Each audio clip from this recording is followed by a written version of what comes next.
दोस्तों, आज हम बात करते हैं कृष्ण ने कर्ण की मृत्यु के अंतिम क्षणों में उसे 3 वरदान दिए थे। वो वरदान कौन से थे और मृत्यु पश्चात उन्होंने स्वयं कर्ण का दाह संस्कार क्यों किया था। वीडियो शुरू करने से पहले एक निवेदन है श्री कृष्ण के सच्चे भक्तों से, मेरे चैनल को सब्सक्राइब जरूर कर लें। तो चलिए वीडियो शुरू करते हैं। सभी जानते हैं कि कृष्ण भगवान विष्णु के अवतार थे और जिसका अंतिम संस्कार स्वयं जगत के पालक कर रहे हों, उसे तो स्वर्ग और मोक्ष की प्राप्ति होनी ही थी। पर इसके पीछे भी कई कहानियां जुड़ी हैं जिसे बहुत कम लोग जानते हैं। महाभारत कथा में कर्ण न सिर्फ एक सूरवीर योद्धा माना जाता है, बल्कि वह अपने योद्धा गुणों से भी कहीं बढ़कर दानवीर माना जाता था। एक बार नहीं बल्कि कई बार अपनी दानवीरता की परीक्षा में वो सफल हुआ था। यहाँ तक कि कौरवों के विरुद्ध होने के बावजूद श्री कृष्ण भी कर्ण की इस दानवीरता से बहुत प्रभावित थे। इतिहास में शायद इतना बड़ा दानवीर कोई और नहीं हुआ, किंतु मरते हुए कर्ण को उसके इसी गुण ने अपने जीवन काल में अधर्म का साथ देने के बावजूद मोक्ष की प्राप्ति कराई थी। पर इसके पीछे भी कई कहानियां जुड़ी हैं जिसे बहुत कम लोग जानते हैं। सबसे पहले बात कर्ण के योद्धा गुणों की करते हैं, जिसे पांडव और यहाँ तक सबसे सर्वश्रेष्ठ धनुर्धर अर्जुन को भी भय था। दुर्योधन को ये पता था और इसीलिए उसे यकीन था कि जब तक कर्ण उसके साथ है, महाभारत युद्ध में उसकी जीत निश्चित है। यह बात पांडव और कृष्ण भी जानते थे, इसीलिए उसकी मृत्यु के लिए नियति ने पहले ही उसके योद्धा गुणों की कुछ सीमाएं तय कर दी थी। आगे एक एक करके हम यहाँ इसकी चर्चा करते हैं।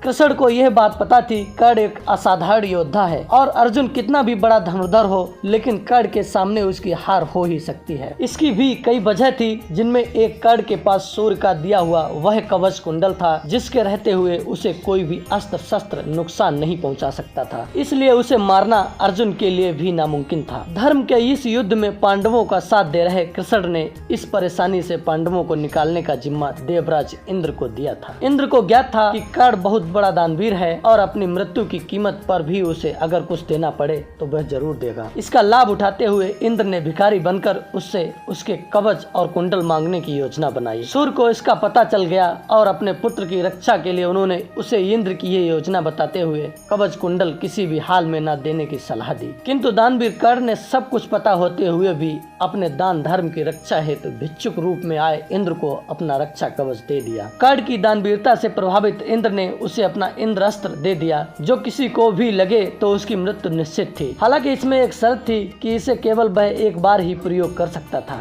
एक सारथी के यहाँ पालन पोषण के कारण कर्ण सूत पुत्र कहलाया था। जब क्षत्रिय न होने के कारण गुरु द्रोणाचार्य ने कर्ण को शास्त्रों की शिक्षा देने से मना कर दिया, तो वह परशुराम से गुरुकुल में रहा। परशुराम ने कर्ण को ब्रह्मास्त्र चलाना भी सिखाया था। शूरवीरों को पता था परशुराम की भी एक शर्त थी कि वो केवल ब्राह्मण पुत्रों को ही शिक्षा देते थे। कर्ण ने उनसे अपने कुल को लेकर झूठ बोला था कि वह ब्राह्मण है। एक बार किसी जहरीले कीड़े के काटने की वजह से घाव के दर्द को सहने की उसकी सहजता देखकर परशुराम को ये समझ आ गया कि इतना साहसी किसी ब्राह्मण कुल का नहीं हो सकता। सच्चाई जानकर परशुराम ने उसे श्राप दिया कि वह ब्रह्मास्त्र का प्रयोग करना ठीक उसी वक्त भूल जाएगा जब उसे इसकी सबसे ज्यादा आवश्यकता होगी। कुरुक्षेत्र युद्ध में अंतिम समय जब वह अर्जुन पर ब्रह्मास्त्र चला रहा था, उसी वक्त वह इसे चलाने की विधि भूल गया था। एक ही क्षण में यह उसकी सबसे बड़ी भूल साबित हुई, जिसने अर्जुन को उस पर प्रहार करने का समय और उसकी मृत्यु का कारण बना। एक बार भूलवश कर्ण के हाथों से किसी छोटी कन्या के हाथों का घी का घड़ा फूट गया। कन्या इसे देखकर रोने लगी। कर्ण ने इसके लिए उससे क्षमा मांगी और इसके बाद उसका दोगुना घी देने का प्रस्ताव रखा। कन्या नहीं मानी क्योंकि उसे वही घी चाहिए था। उसका हठ देखकर कर्ण ने धरती पर गिरे घी को दोबारा प्राप्त करने के लिए जिस मिट्टी पर घी गिरा था उसे उठाकर इतनी अच्छी तरह से निचोड़ा, उससे शुद्ध घी निकल आया और कन्या उसे लेकर खुश हो गई। इस तरह कर्ण ने बालिका को तो खुश कर दिया, लेकिन धरती को इससे इतना तेज दर्द हुआ कि वह करहा उठी। इसी पीड़ा में उसने कर्ण को श्राप दे दिया कि युद्ध में किसी अत्यंत संवेदनशील समय पर उसके रथ का पहिया धरती में धंस जाएगा और उसकी पीड़ा का कारण बनेगा। आखिरी वक्त पर यह सभी चीजें कर्ण की मौत का कारण बनी। कर्ण ने इंद्रस्त्र से भीम के पुत्र घटोत्कच पर प्रहार कर दिया और इस तरह अर्जुन पर प्रहार करने के लिए उसके लिए अस्त्र नहीं रहा। युद्ध के 9वें दिन अचानक उसके रथ का पहिया जमीन में धंस गया। खुद को बचाने के लिए वह अर्जुन पर ब्रह्मास्त्र प्रयोग करता कि तभी उसे प्रयोग करने की विधि भूल गया। अर्जुन से उसने युद्ध नियमों का पालन करते हुए बाण प्रहार रोकने को कहा, लेकिन कृष्ण ने अर्जुन को यह कहते हुए ऐसा करने से रोक लिया कि अभिमन्यु के साथ युद्ध में उसने सभी नियमों का पालन नहीं किया था। इस प्रकार कर्ण अर्जुन के बाणों का शिकार होकर मृत्यु को प्राप्त हुआ। किंतु अंतिम क्षणों में उसके कौशल और दानवीरता से प्रसन्न श्री कृष्ण ने 3 वरदान मांगने को कहा। ज्ञानी कर्ण ने पहले वरदान में कृष्ण से अगले जन्म में अपनी तरह के लोगों के उत्थान के लिए कुछ विशेष वरदान मांगे, क्योंकि सूत पुत्र होने के कारण ही पूरा जीवन उसे छल और दुखों का सामना करना पड़ा था। दूसरे वरदान में उसने अगले जन्म में कृष्ण द्वारा उसी के राज्य में अवतार लेने की इच्छा प्रकट की और अपने तीसरे वरदान में उसने कृष्ण से एक प्रकार से अपने मोक्ष का वरदान मांगा। कर्ण ने इच्छा प्रकट की उसका अंतिम संस्कार ऐसे स्थान पर हो जहाँ कोई पाप ना हो। तब तक कलयुग की शुरुआत हो चुकी थी और ऐसा कोई स्थान धरती पर ना होने के कारण श्री कृष्ण ने स्वयं अपने हाथों से ही कर्ण का अंतिम संस्कार किया और इस प्रकार अधर्म का साथ देने के लिए पाप का भागी होने के बावजूद उसे मोक्ष की प्राप्ति हुई। दोस्तों, आप सभी को इस बारे में क्या कहना है मुझे कमेंट बॉक्स में जरूर बताएं और मेरे चैनल को सब्सक्राइब जरूर करें। जय श्री कृष्ण।